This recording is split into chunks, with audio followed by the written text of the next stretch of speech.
नमस्कार दोस्तों, स्वागत है आप सभी का हमारे चैनल केबल एकेडमी पर।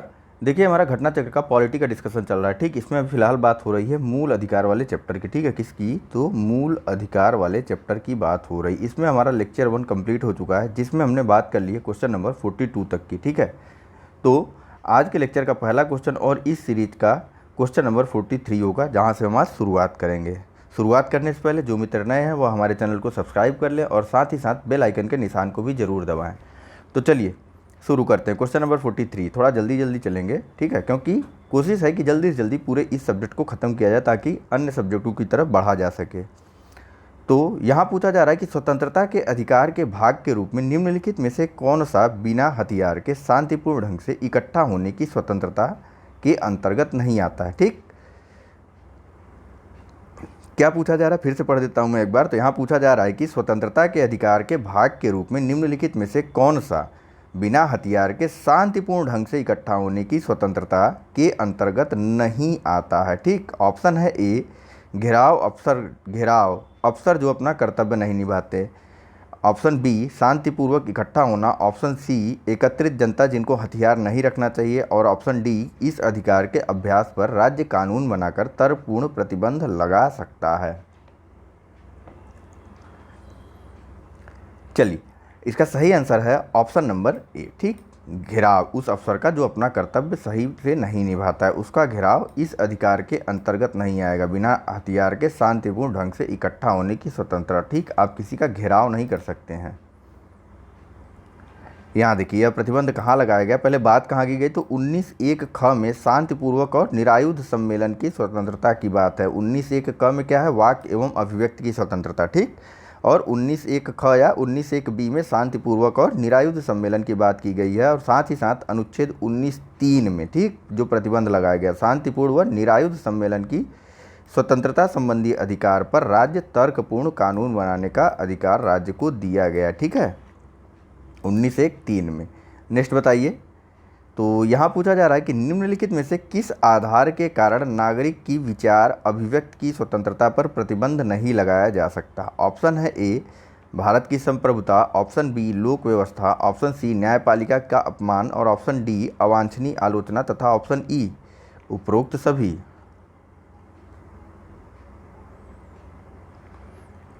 चलिए, इसका सही आंसर है ऑप्शन नंबर डी। ठीक, अवांछनीय आलोचना के आधार पर कोई जो है किसी राज्य जो है यह अभिव्यक्ति की स्वतंत्रता पर प्रतिबंध नहीं लगा सकता। ठीक, लेकिन भारत की संप्रभुता के आधार पर, लोक व्यवस्था के आधार पर और न्यायपालिका के अपमान, जिसे न्यायपालिका की अवमानना भी बोला जाता है, इन आधारों पर अभिव्यक्ति की स्वतंत्रता पर प्रतिबंध लगाया जा सकता है। ठीक है, ऐसी बात कहाँ की गई है, तो अनुच्छेद 19(2) में बताया गया है कहाँ कहाँ पे अभिव्यक्ति की स्वतंत्रता पर प्रतिबंध लगाया जाता है। ठीक, यहाँ देखिए 19(2) में क्या क्या बताया गया है, तो नागरिकों की विचार अभिव्यक्ति स्वतंत्रता पर भारत की संप्रभुता व अखंडता, राज्य की सुरक्षा, विदेशी राज्यों से मित्रतापूर्ण संबंध, लोक व्यवस्था, शालीनता या नैतिकता, अदालत की अवमानना, मानहानि या किसी अपराध के संरक्षण के आधार पर युक्त प्रतिबंध लगाया जा सकता है। ठीक, किस किस आधार पर, फिर से बता दूँ, देखिए पहले इसको हटा दूँ।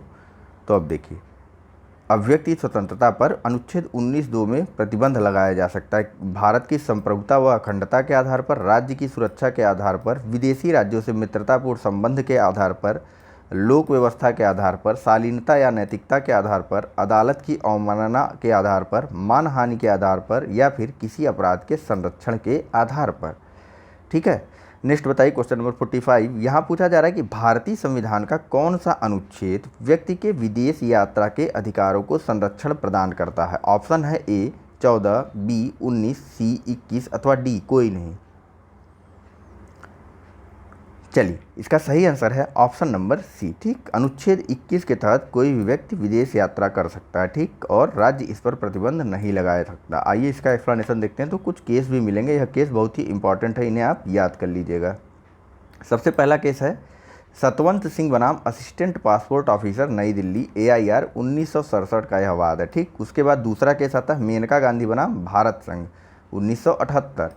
इन दोनों ही वादों से यह निर्धारित किया गया या अब यह अभिनिर्धारित किया गया कि अनुच्छेद 21 में प्रयुक्त दैहिक स्वतंत्रता शब्दावली में संचरण का अर्थात इच्छानुसार कभी भी तथा कहीं भी जाने का अधिकार आता है। ठीक, जिसमें विदेश भ्रमण भी शामिल है। ठीक, 2 बात, सतवंत सिंह बनाम असिस्टेंट पासपोर्ट ऑफिसर नई दिल्ली 1967 का बाद, और मेनका गांधी बनाम भारत संघ AIR बाद 1978। ठीक है, चलिए नेक्स्ट बताइए कि निम्नलिखित अधिकारों में से कौन सा अधिकार अनुच्छेद 19(1) डी को अनुच्छेद 21 के साथ मिलाकर पढ़ने पर प्राप्त होता है। ऑप्शन है ए विदेश यात्रा का अधिकार, ऑप्शन बी शरण पाने का अधिकार, ऑप्शन सी एकांतता का अधिकार, या फिर ऑप्शन डी सूचना प्राप्त करने का अधिकार।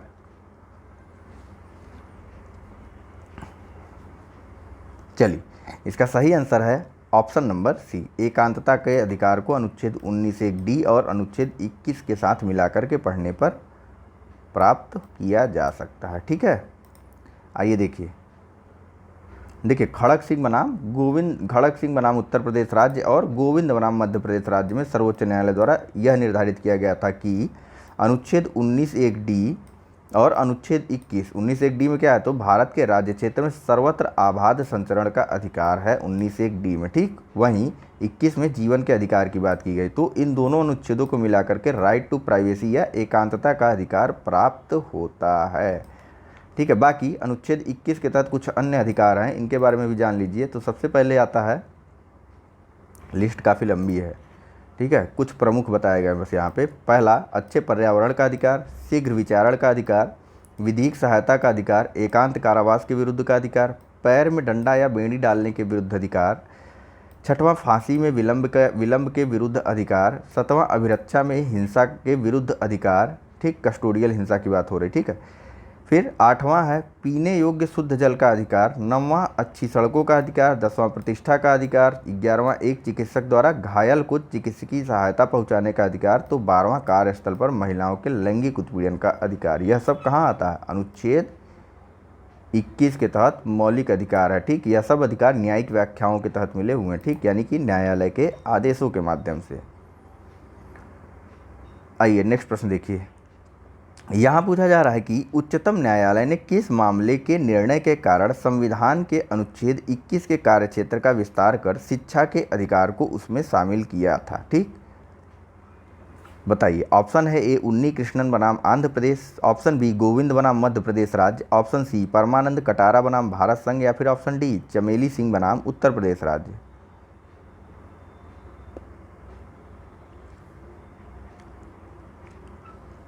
चलिए, इसका सही आंसर है ऑप्शन नंबर ए। ठीक, उन्नी कृष्णन बनाम आंध्र प्रदेश के वाद के कारण जो निर्णय आया था, ठीक, उसी के तहत अनुच्छेद 21 के कार्यक्षेत्र का विस्तार करके शिक्षा के अधिकार को भी उसमें शामिल कर लिया गया। ठीक है, अनुच्छेद 21 क के रूप में। यहाँ देखिए, वैसे कुछ खास आवश्यकता है नहीं।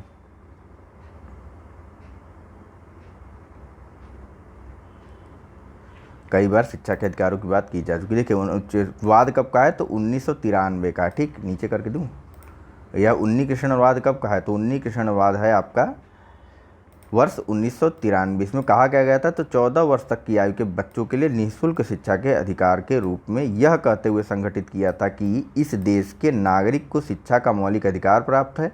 यह अधिकार अनुच्छेद 21 से निकला। ठीक, हालांकि यह एक निरपेक्ष अधिकार नहीं है और इसकी विषय वस्तु और मापदंडों को अनुच्छेद 45 और 41 के आलोक में निर्धारित करना पड़ेगा। कुछ खास नहीं है, बस आप सन याद कर लीजिए, वाद याद कर लीजिए। उन्नी कृष्णन बनाम आंध्र प्रदेश वाद था और सन था 1993। कभी मैच कराने के लिए आ जाए तो आप कर लें।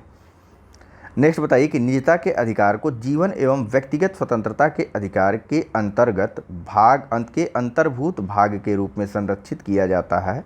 भारत के संविधान में निम्नलिखित में से किस से उपर्युक्त कथन सही एवं समुचित ढंग से अर्थित होता है। ऑप्शन है ए अनुच्छेद 14 एवं संविधान के अनुच्छेद के 42वें संशोधन के अधीन उपबंध, ऑप्शन बी अनुच्छेद 17 एवं भाग 4 में दिए गए राज्य की नीति के निर्देशक तत्व, ऑप्शन सी अनुच्छेद 21 एवं भाग 3 में गारंटी की गई स्वतंत्रताएं, या फिर ऑप्शन डी अनुच्छेद 24 एवं संविधान के 44वें संशोधन के अधीन उपबंध।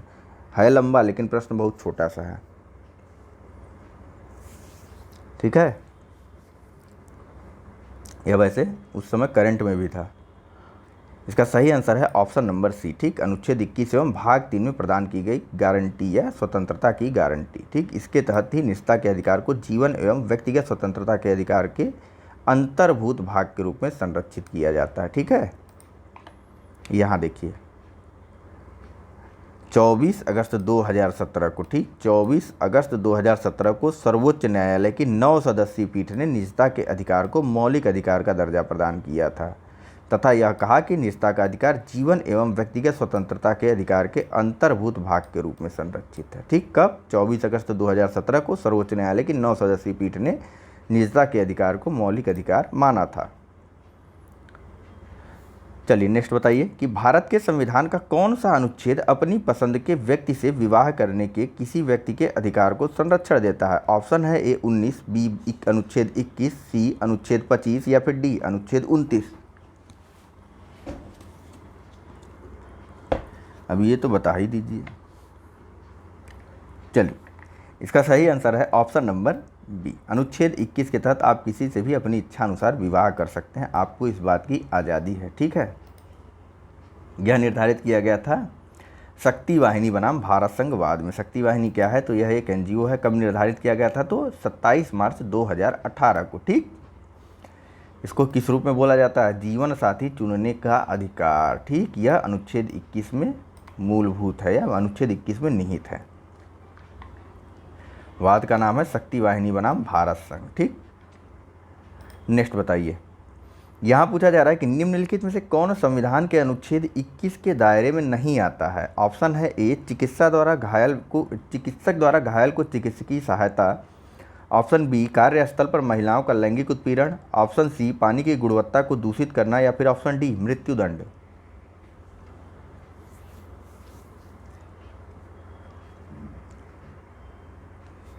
चलिए इसका सही आंसर है ऑप्शन नंबर डी। ठीक, भारत में मृत्युदंड को अनुच्छेद 21 के अंतर्गत नहीं माना गया। ठीक है, कौन से वाद में ऐसा निर्धारित किया गया था? तो जगमोहन सिंह बनाम स्टेट ऑफ उत्तर प्रदेश। काफ़ी सारे केस आ रहे हैं ना, थोड़ा थोड़ा देखते चलेंगे ना, तो जब भी ऑप्शन में आपको दिखेगा आप कर लेंगे। हाँ, अगर यह केस याद रहते हैं तो बहुत अच्छी बात है, आपको मेंस की आंसर राइटिंग में बहुत ज़्यादा फायदा होगा इससे। ठीक है, तो देखिए जगमोहन सिंह बनाम स्टेट ऑफ उत्तर प्रदेश के मामले में सर्वोच्च न्यायालय की 5 सदस्यीय पीठ ने मृत्युदंड को अनुच्छेद 21 का उल्लंघनकारी मानने से इनकार कर दिया था। ठीक, नेक्स्ट बताइए। भारतीय गणराज्य के संविधान का कौन सा अनुच्छेद व्यक्ति की प्राण एवं दैहिक स्वतंत्रता के संरक्षण से संबंधित है? ऑप्शन है ए अनुच्छेद 19, ऑप्शन बी अनुच्छेद 21, ऑप्शन सी अनुच्छेद 20 और ऑप्शन डी अनुच्छेद 22।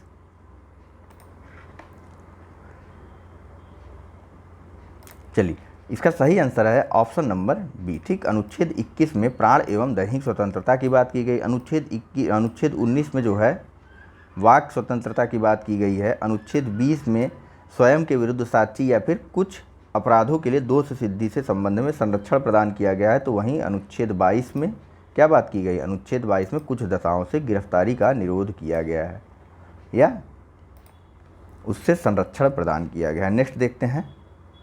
तो यहाँ पूछा जा रहा है कि धार्मिक स्वतंत्रता के अधिकार के प्रावधान के अंतर्गत सम्मिलित हैं। और पहला है धर्म प्रचार करने का अधिकार, दूसरा है सिखों को कृपाण धारण करने एवं रखने का अधिकार, तीसरा है राज्यों को समाज सुधारक विधि निर्माण का अधिकार, चौथा है धार्मिक निकायों को लोगों का धर्म परिवर्तन कराने का अधिकार। ठीक, जल्दी जल्दी कर पढ़ रहा हूँ ना, तो वीडियो को 1 सेकंड के लिए पॉज कर लिया करिए जब आप लगे कि हाँ भैया स्पष्ट नहीं हो रहा कथन क्या कहा गया है। ठीक है, वहाँ पर वीडियो 1 सेकंड के लिए पॉज कर लीजिए, लेकिन क्योंकि समय कम है ना तो थोड़ा मैच कराने की कोशिश करिए मेरी वॉइस को और अपने माइंड को। चलिए नीचे कूट से सही उत्तर को चुनना है। ऑप्शन है ए पहला, दूसरा, तीसरा, ऑप्शन बी दूसरा, तीसरा या चौथा, ऑप्शन सी चौथा एवं तीसरा एवं चौथा और ऑप्शन डी उक्त सभी। बताइए कौन सा सही है। देखिए धर्म का प्रचार करने का अधिकार धार्मिक स्वतंत्रता के अंतर्गत शामिल है, सही बात है। सिखों को कृपाण रखने एवं धारण करने का अधिकार दिया गया है। तो वहीं राज्यों में को समाज सुधारक विधि का निर्माण करने का अधिकार भी धार्मिक स्वतंत्रता के अधिकार के अंतर्गत ही आता है। लेकिन धार्मिक निकायों को लोगों का धर्म परिवर्तन कराने का अधिकार नहीं दिया गया है धार्मिक स्वतंत्रता के तहत। ठीक है, नहीं लगे अधिकार दे दो, वो लगे सबको मारपीट करके, जहाँ जिसकी शक्ति ज़्यादा हो वहाँ उसके धर्म के लोग ही रहें।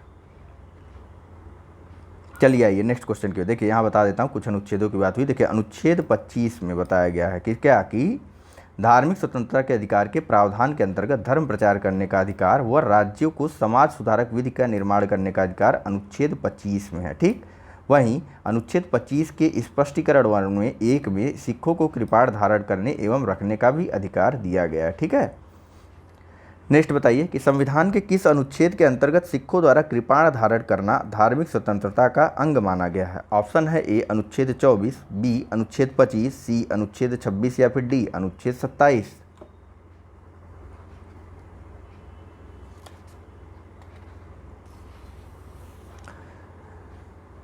चलिए, अभी अभी हमने देखा, इसका सही आंसर है ऑप्शन नंबर बी अनुच्छेद 25। ठीक है, आइए नेक्स्ट बात करते हैं। यहाँ पूछा जा रहा है कि भारतीय संविधान के अनुच्छेद 25 का संबंध है। ऑप्शन है ए समानता के अधिकार से, बी संपत्ति के अधिकार से, सी धर्म की स्वतंत्रता से या फिर डी अल्पसंख्यकों की सुरक्षा से।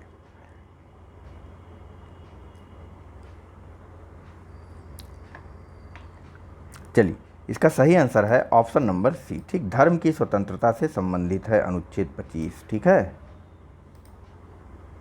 नेक्स्ट बताइए। यहाँ पूछा जा रहा है कि संविधान के अनुच्छेद 25 के अनुसार धर्म स्वातंत्र्य का अधिकार किसके अधीन नहीं है। पहला है सार्वजनिक व्यवस्था, दूसरा है स्वास्थ्य, तीसरा है सदाचार और चौथा मानववाद।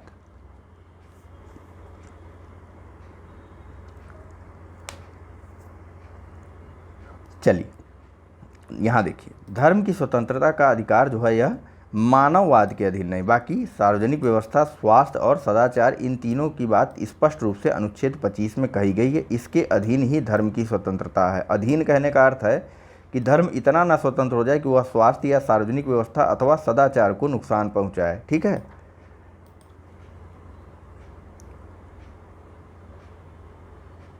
नेक्स्ट बताइए, पढ़ दूं क्या एक बार इसे? देखिए, संविधान के अनुच्छेद 25(1) के अनुसार लोक व्यवस्था, सदाचार और स्वास्थ्य के उपबंधों के अधीन रहते हुए सभी व्यक्ति को अंतःकरण की स्वतंत्रता का और धर्म के अबाध रूप से मानने, आचरण करने व प्रचार करने का समान अधिकार होगा। तीन चीज़ें हैं, लोक व्यवस्था, सदाचार और स्वास्थ्य, इन्हीं के उपबंधों के अधीन रहते हुए। नेक्स्ट बताइए, सुमेलित करने वाला है, पूछा जा रहा है कौन सा सही सुमेलित नहीं है अनुच्छेद, तो इसे आपको पढ़ना है। वीडियो को 1 सेकंड के लिए पॉज करिए, फटाक से पढ़िए और मैं फटाक से जवाब देता हूँ। फटाक और फटाक।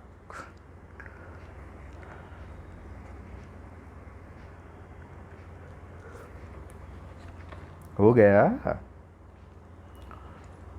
देखिए, ये क्या कह रहा है, ऐसे पढ़ा करिए, जब अनुच्छेद आ जाए तो ऐसे पढ़ा करिए। मानव के दुर्व्यापार एवं बालात श्रम का प्रतिबंध। अब आपको पता है कि ये किस अनुच्छेद में है, तब इधर अनुच्छेद देखा करिए। अभी यहाँ तो सीक्वेंस से दिया हुआ है, बाद में कभी ऐसे मैच कराने वाला आ जाए तो इधर का पढ़िए, इधर से मैच कराइए, आसानी होती है। ठीक, बाकी इसमें नहीं मैच है अनुच्छेद 29। ठीक, शिक्षण संस्थाओं की स्थापना और प्रशासन करने का अल्पसंख्यक वर्गों का अधिकार। यह जो है कहाँ दिया है, यह दिया है अनुच्छेद 30 में। ठीक, आर्टिकल 30 में शिक्षण संस्थाओं की स्थापना और प्रशासन करने का अल्पसंख्यक वर्गों का अधिकार अनुच्छेद 30 में दिया है। तो वहीं अनुच्छेद 29 में अल्पसंख्यक वर्गों के हितों के संरक्षण की बात की गई है। कहाँ? अनुच्छेद 29 में। ठीक, बाकी 26 में धार्मिक कार्यों के प्रबंधन की स्वतंत्रता दी गई है। 24 में जो है कारखानों आदि में बालकों के नियोजन का प्रतिषेध किया गया है। तो 23 में मानव के दुर्व्यापार एवं बलात् श्रम का प्रतिषेध किया गया। ठीक, चलिए नेक्स्ट बात कर लेते हैं अगले प्रश्न के बारे में। तो यहाँ पूछा जा रहा है कि मानव के, यह भी सुमेलित करवाने वाला है, पूछा जा रहा है कौन सा सही सुमेलित नहीं है।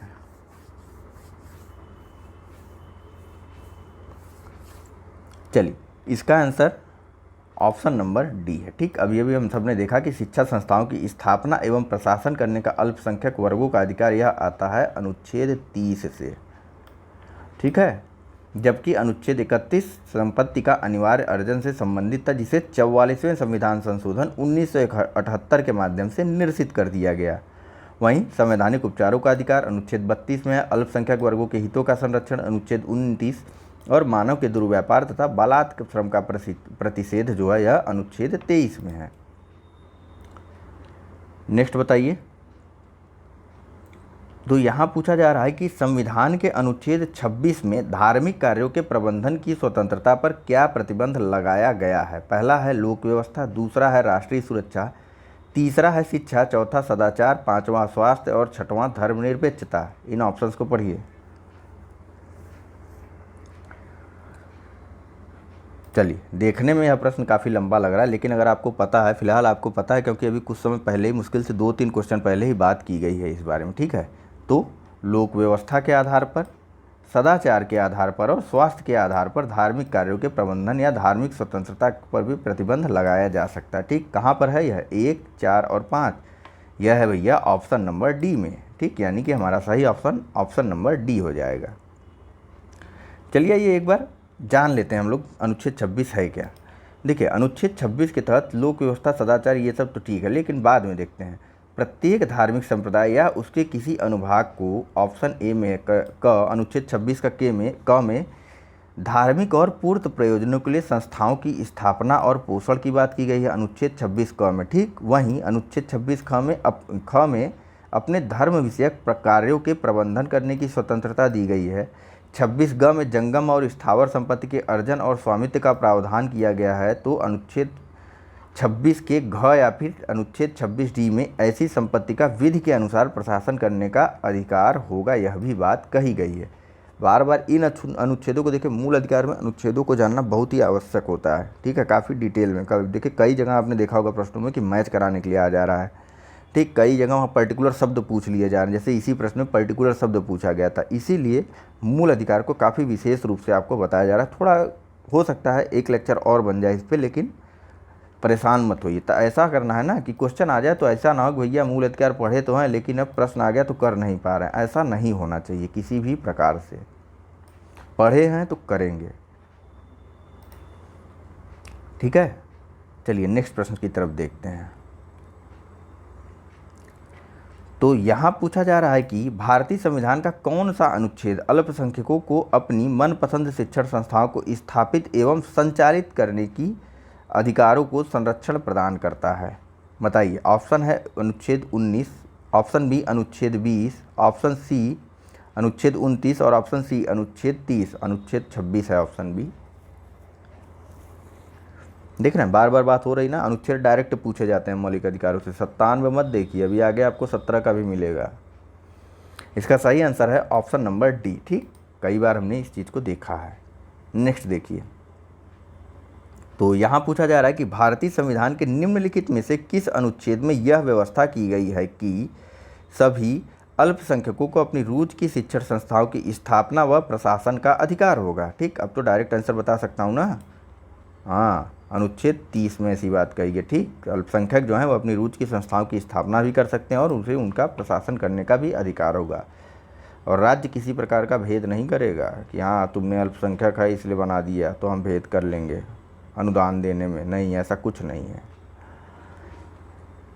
यह कथन और कारण के रूप में अगला प्रश्न दिया हुआ है। यहाँ पूछा जा रहा है कि भारतीय संविधान का अनुच्छेद 30 अल्पसंख्यक वर्ग शब्द को परिभाषित नहीं करता है। कारण आर बताया जा रहा है कि संविधान केवल भाषाई और धार्मिक अल्पसंख्यक वर्ग को मान्यता प्रदान करता है। ऑप्शन है नीचे कूट सही उत्तर बताना है। ऑप्शन ए है कि ए और आर दोनों सही हैं, आर कथन ए की सही व्याख्या है। ऑप्शन बी है कि ए और आर दोनों सही हैं परंतु आर कथन ए की सही व्याख्या नहीं है। ऑप्शन सी है कि ए सही किंतु आर गलत है और ऑप्शन डी ए गलत किंतु आर सही है।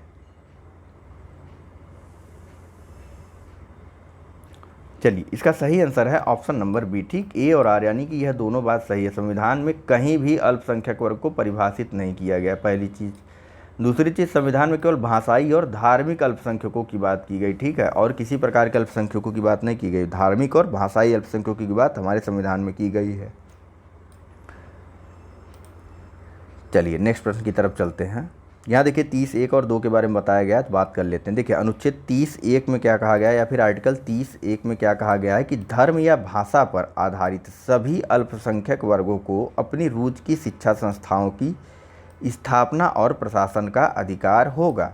और अनुच्छेद 30(2) में क्या कहा गया है, तो इसके अनुसार किसी शिक्षा संस्थान को सहायता देने में राज्य, देखिए शिक्षा संस्थाओं को सहायता देने में राज्य किसी शिक्षा संस्था के विरुद्ध इस आधार पर विभेद नहीं करेगा कि वह धर्म या भाषा पर आधारित किसी अल्पसंख्यक वर्ग के प्रबंध में है। ठीक है, बता दिया मैंने 30(1) और 30(2) दोनों के बारे में। नेक्स्ट बताइए, यहाँ पूछा जा रहा है कि अनुच्छेद 301 संपत्ति के अधिकार से संबद्ध है। कथन 2 है कि संपत्ति का अधिकार एक विधिक अधिकार है किंतु यह मूल अधिकार नहीं है। और अब कथन 3 है कि भारत के संविधान में अनुच्छेद 300 का उस समय केंद्र में कांग्रेस सरकार द्वारा 44वें संशोधन अधिनियम से अंतः स्थापित किया गया था। कूट से सही उत्तर वो बताना है। ऑप्शन है ए केवल 2, ऑप्शन बी केवल 2 और 3, ऑप्शन सी 1 और 3 या फिर ऑप्शन डी 1, 2, 3। लाइक नहीं कर रहे हैं यार आप लोग। अन्य मित्रों के साथ शेयर करिए, लाइक करिए, मेहनत बहुत लगती है। आप लोग समझ रहे होंगे इस चीज़ को, लगातार आपको तैयारी करवाई जा रही, तो थोड़ा आप भी जो है मोटिवेट करिए।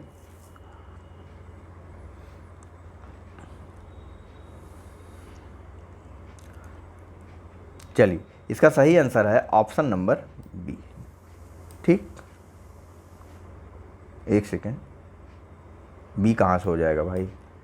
इस समय तो जनता पार्टी की सरकार थी, है कि नहीं? और यह संपत्ति के अधिकार से संबंधित नहीं है। ऑप्शन ए इसमें सही है। ठीक है, ऑप्शन ए केवल 2। अच्छा, मैं गलत देख ही रहा था। ठीक है, इसका सही आंसर है ऑप्शन नंबर ए। थोड़ा सा ध्यान इधर उधर हो गया आप लोगों के चक्कर में, वही जो आपसे बात करने लगा था भाई, कि आप लोग थोड़ा मोटिवेट नहीं करते ना, इस वजह से डिस्ट्रैक्शन होती है।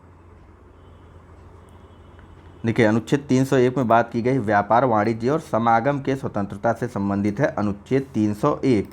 वहीं अनुच्छेद 300 क को भारतीय जनता का नाम जनता पार्टी की सरकार में प्रतिस्थापित किया गया था भारतीय संविधान के 44वें संशोधन के द्वारा। ठीक, उस समय मोरारजी देसाई प्रधानमंत्री थे। ठीक है, आइए, केवल 2 किस लिए सही है? तो यहाँ पे बताया गया है कि संपत्ति का अधिकार जब वहाँ प्रतिस्थापित कर दिया गया था, उसके बाद से अनुच्छेद 300 का एक विधिक अधिकार हो गया था, यानी कि संपत्ति का अधिकार अब एक विधिक अधिकार है, मूल अधिकार नहीं है। ठीक है, नेक्स्ट बताइए। सबसे पहले शुरुआत में इसके मूल अधिकारों वाले चैप्टर के शुरुआत में इन सारी रीटों के बारे में बताया था मैंने। आप लोग थोड़ा बोर हुए थे और उसे बाइकाट कर लिए थे, लेकिन अगर 5 मिनट या 2 मिनट आप बर्दाश्त किए होते तो आपको इन रीटों के बारे में बहुत अच्छे से जानकारी हो गई होती। उसके बाद से तो अपना जो प्रश्न चल रहा है वैसे ही चला सब कुछ। बताइए, सुमिलित करना है, वीडियो पॉज करिए और बताइए। मैं तो बता चुका हूँ एक बार, आपको 2 बार।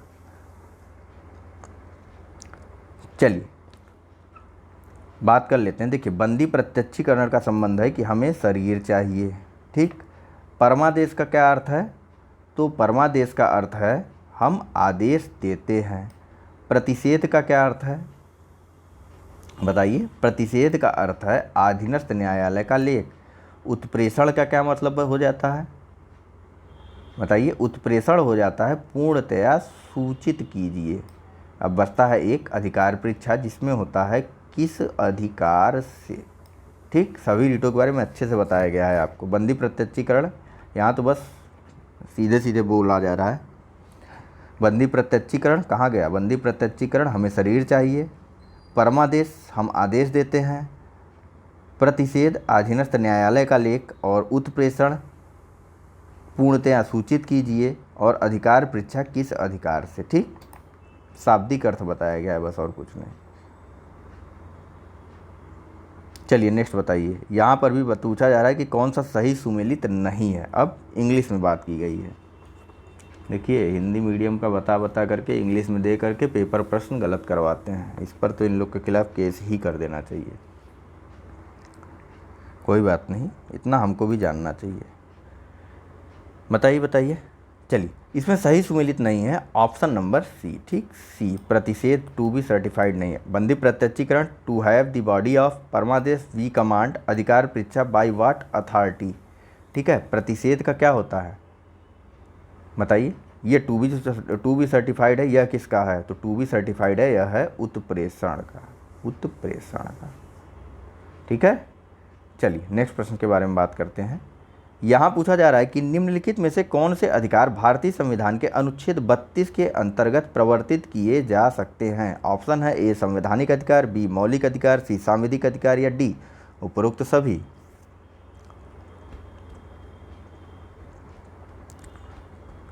चलिए, इसका सही आंसर है ऑप्शन नंबर डी, डी कह रहा हूँ, बी। ठीक, अनुच्छेद 32 के तहत जो अधिकार प्रवर्तित किए जा सकते हैं या जो वो है मौलिक अधिकार। ठीक है, न्यायालय द्वारा इन्हें प्रवर्तित करवाया जा सकता है। काफ़ी बात हुई है इसके बारे में। नेक्स्ट बताइए, यहाँ पूछा जा रहा है कौन सा कथन सही नहीं है। पहला है कि के एम मुंशी संविधान का प्रारूप बनाने वाली समिति के एक सदस्य थे। दूसरा है ऑप्शन बी कि संविधान सभा द्वारा भारतीय संविधान स्वीकार किया गया। ऑप्शन सी है कि बलवंत राय मेहता समिति रिपोर्ट 1957 द्वारा पंचायती राज की संस्तुति की गई थी। और कथन डी है कि संविधान के अंतर्गत मूल अधिकारों का संरक्षक भारत का राष्ट्रपति है।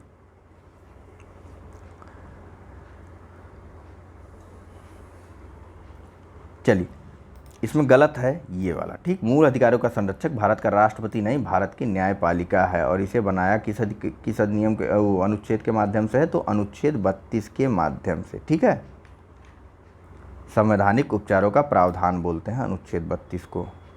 आइए नेक्स्ट देखते हैं अगला प्रश्न। यहाँ पूछा जा रहा है कि मौलिक अधिकारों का संरक्षक है। ऑप्शन है ए न्यायपालिका, बी कार्यकारिणी, सी संसद या डी उपर्युक्त में से कोई नहीं।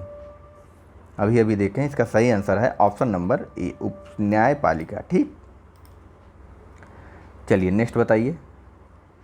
देखिए, न्यायपालिका अनुच्छेद 32 के तहत सर्वोच्च न्यायालय है और अनुच्छेद 226 के तहत उच्च न्यायालय मौलिक अधिकारों के उल्लंघन की स्थिति में उपचार प्रदान कर सकते हैं। ठीक है, नेक्स्ट बताइए, संविधान के अंतर्गत मूल अधिकारों का संरक्षक कौन है। ठीक, अब तो सीधा सीधा बता सकता हूँ, सर्वोच्च न्यायालय। ठीक है, अगला प्रश्न है कि भारतीय संविधान के अंतर्गत निम्नलिखित में से किसे मूल अधिकार का संरक्षक माना जाता है या समझा जाता है। कहाँ गया न्यायपालिका, ऑप्शन सी सही है। ठीक है, अगला देखिए, यहाँ पूछा जा रहा है कि निम्नलिखित में से किस एक को नागरिकों के मौलिक अधिकारों का रक्षक तथा भारत के संविधान का अभिभावक माना जाता है। पेरेंट या गार्जियन भी हो सकता था ऑप्शन यहाँ प्रश्न में। ठीक है, ऑप्शन है ए संसद, बी महान्यायवादी, सी उच्चतम न्यायालय या डी राष्ट्रपति। सिंपल है, दोनों बातें एक ही जगह कही गई, तो आपका सही आंसर क्या है, उच्चतम न्यायालय। इसी को यानी कि सुप्रीम कोर्ट को भारतीय मौलिक अधिकारों का रक्षक और भारत के संविधान का अभिभावक या गार्जियन माना जाता है। ठीक है, अगला बताइए कि भारत के संविधान के किस अनुच्छेद के अंतर्गत भारत का उच्चतम न्यायालय नागरिकों के मूल अधिकारों के प्रवर्तन के लिए रीट जारी करने का अधिकार रखता है। ऑप्शन है ए अनुच्छेद 32, बी अनुच्छेद 33, सी अनुच्छेद 132 या फिर डी अनुच्छेद 226।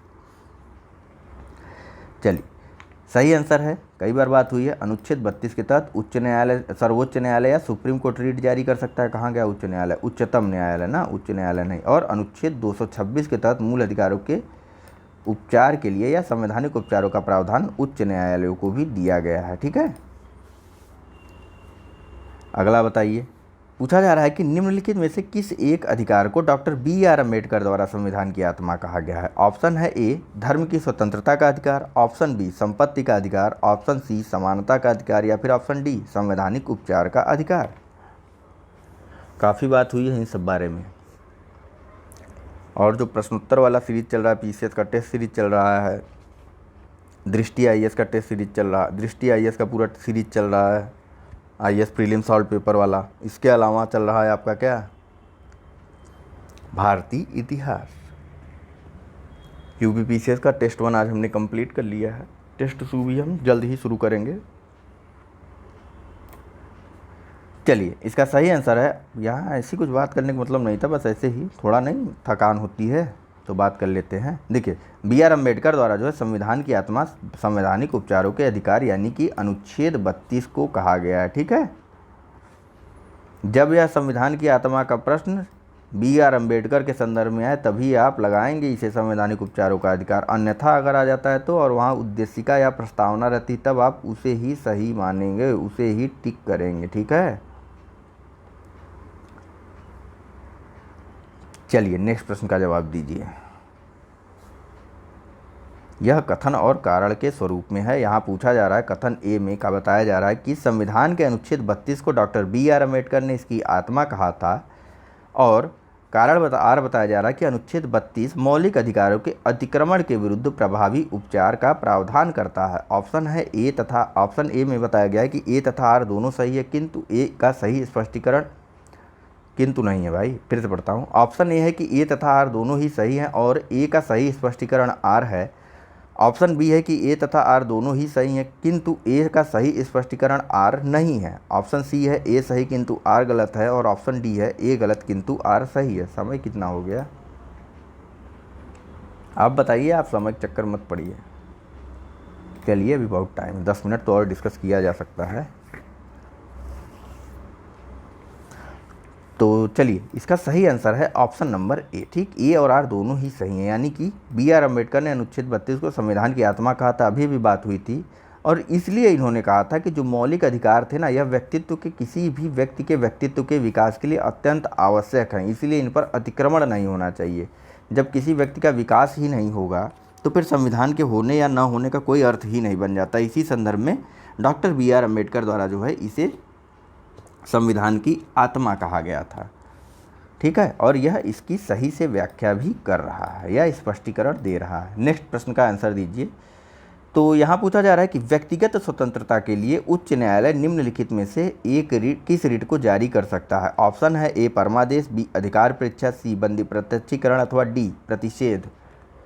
व्यक्तिगत स्वतंत्रता की बात हो रही है और उच्च न्यायालय यानी कि हाई कोर्ट, उच्चतम न्यायालय यानी कि सुप्रीम कोर्ट।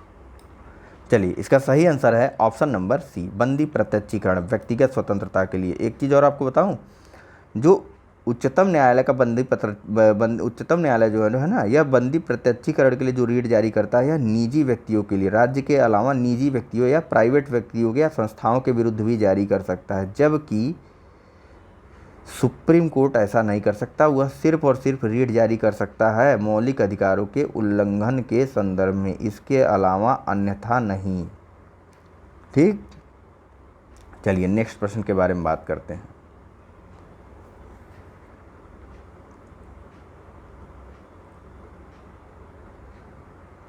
तो यहाँ पूछा जा रहा है कि व्यक्तिगत स्वतंत्रता के अधिकार के लिए निम्नलिखित में से कौन सी रीट या याचिका दायर की जा सकती है। ऑप्शन है ए मैंडमस, बी को वारंटो, सी हैबियस कार्पस या डी सर्टियोरी। इंग्लिश में वही चीज़ दे दी गई है, हैबियस कार्पस को ही बंदी प्रत्यक्षीकरण बोलते हैं। ठीक है, अगला बताइए। यहाँ पर पूछा जा रहा है कि निम्नलिखित संवैधानिक उपचारों में से किसे पोस्टमार्टम भी कहा जाता है। पोस्टमार्टम यानी काम होने के बाद। बताइए, ऑप्शन ए है प्रतिषेध, बी परमादेश, सी उत्प्रेषण या फिर डी अधिकार परीक्षा, अन्यथा ई उपर्युक्त में से कोई नहीं या उपर्युक्त में से एक से अधिक।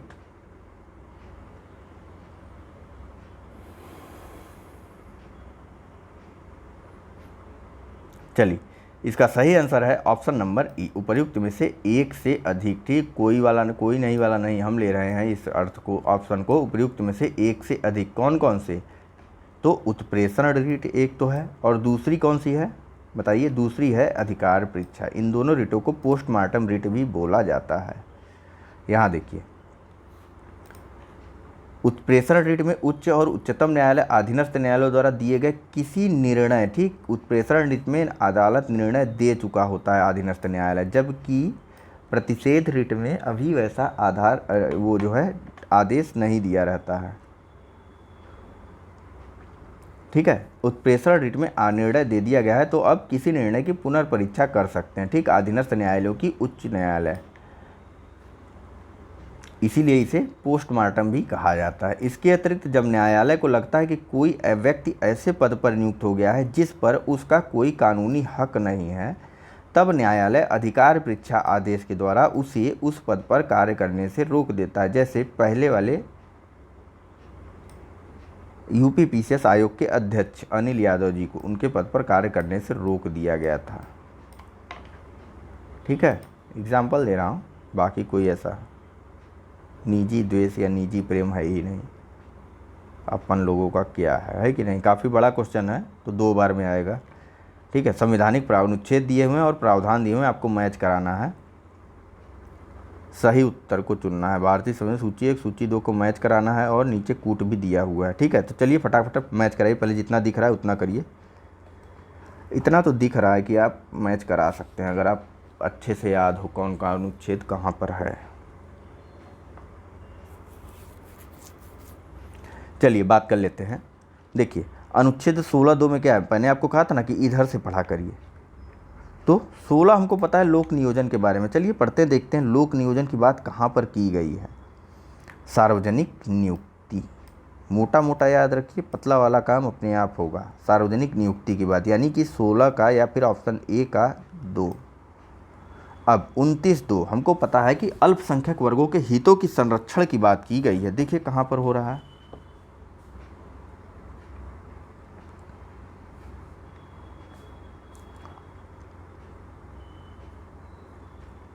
बताइए बताइए, आगे देख लें।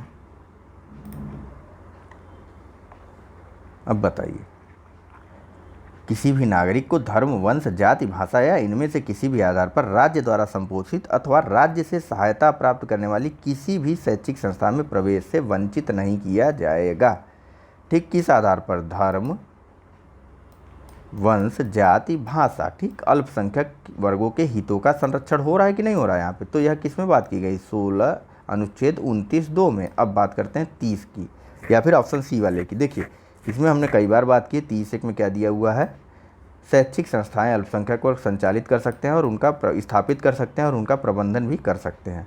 31(1) में संपत्ति के अधिकारों की बात की गई है। ठीक, अब एक बचता है और ऑप्शन नंबर ए ही हमारे पास यहाँ बचा हुआ है। ठीक है, चलिए, यानी कि इसका सही क्या होगा? तो इसका सही है ऑप्शन नंबर ए। ए का 2, बी का 4, सी का 3 और डी का 1। आइए एक बार फिर से सारे अनुच्छेदों को एक छोटी जगहों पे क्रमशः या क्रमवार में देख लेते हैं, ज़्यादा आसान होगा।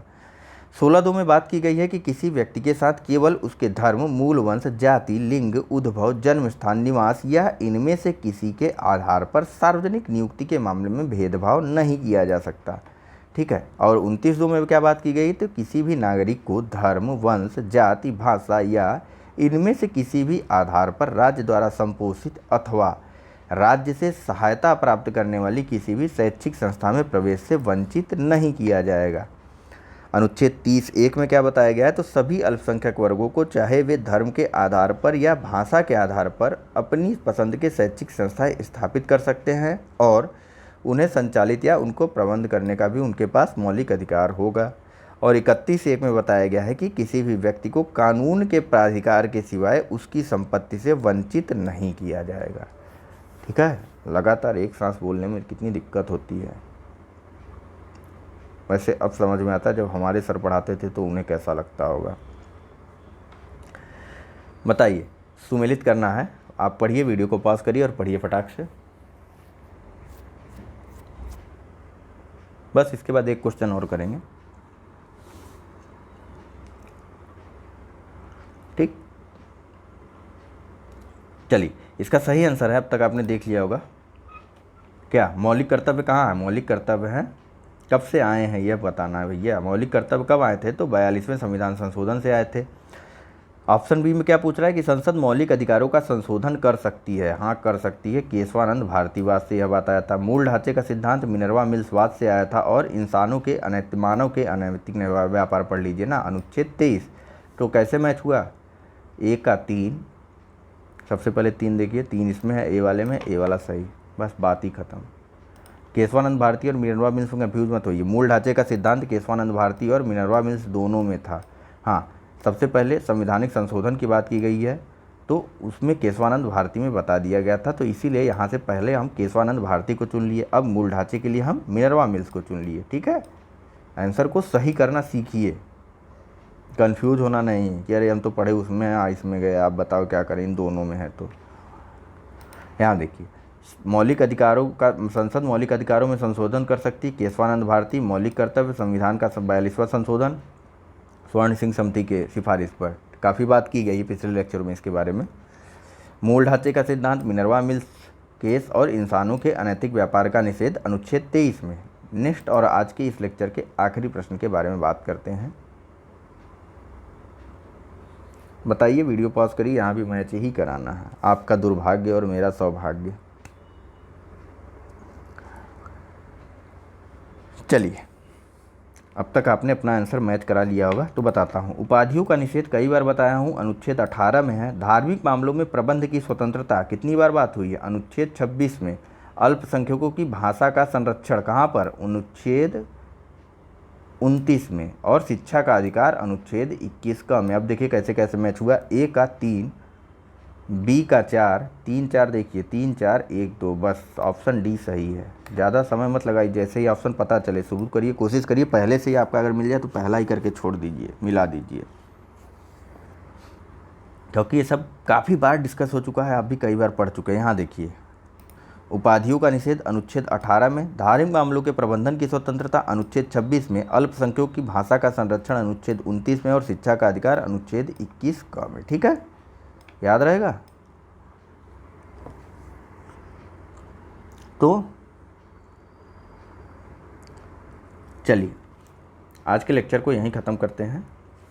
Thank you very much for discussion. और चलते चलते अगर आपने अभी तक वीडियो को लाइक या सब्सक्राइब नहीं किया है तो ज़रूर से ज़रूर कर लीजिएगा। चलिए धन्यवाद। 5-10 मिनट और चलाया जा सकता था, कुछ 1-2 बड़े बड़े प्रश्न थे, उन्हें ख़त्म कर लेते तो फिर आसानी से।